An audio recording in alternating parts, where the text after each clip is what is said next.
Sa façon d'encourager les gens à leur dire que tant qu'ils ont des rêves, peu importe d'où ils viennent, ces rêves sont réalisables, peu importe d'où ils viennent.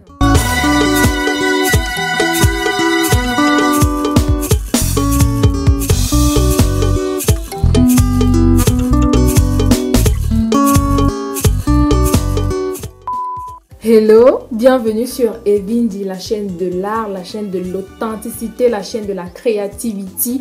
Aujourd'hui, nous allons parler de l'une des étoiles montantes en matière de mode, que ce soit sur un plan international ou alors ici en Afrique.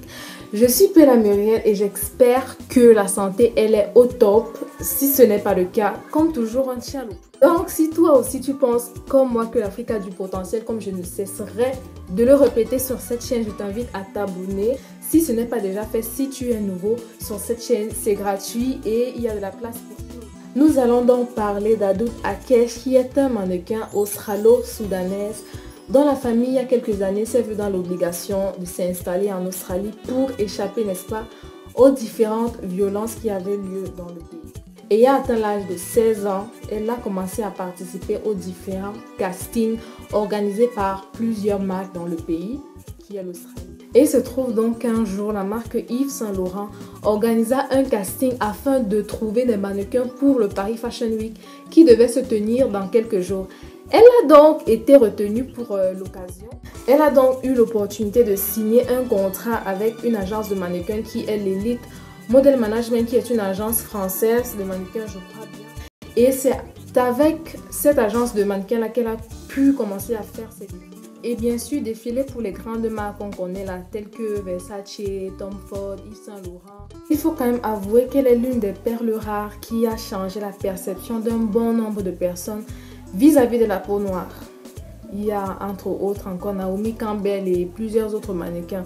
Quand on sait que les standards de beauté sont quand même définis de façon internationale. C'est un grand pas vers de bonnes réalisations, de vraies réalisations qui vont aussi encourager les autres à se lancer aussi, que ce soit dans le mannequinat, que ce soit dans la mode. Ne pas se sentir frustré et se dire que si eux aussi ils ont pu, moi aussi je peux apporter ma pierre à l'édifice d'une certaine manière. Et j'avoue aussi que cette simplicité qu'elle a dans sa façon d'être est vraiment admirable, et sa façon d'encourager les gens à leur dire que tant qu'ils ont des rêves, peu importe d'où ils viennent, ces rêves sont réalisables, peu importe d'où ils viennent en fait. Donc c'est un peu cette petite histoire que je voulais partager avec vous ce dimanche. On se retrouve une prochaine fois pour une prochaine vidéo. Je ne suis pas encore très sûre de dimanche prochain, mais certainement très bientôt. Comme je dis toujours, partagez si elle était utile pour vous, si elle vous a appris quelque chose de nouveau. Likez si elle vous a plu. Et bien sûr, abonnez-vous pour pouvoir avoir plus de contenu dans l'avenir. Portez-vous bien et à la prochaine fois. Bye!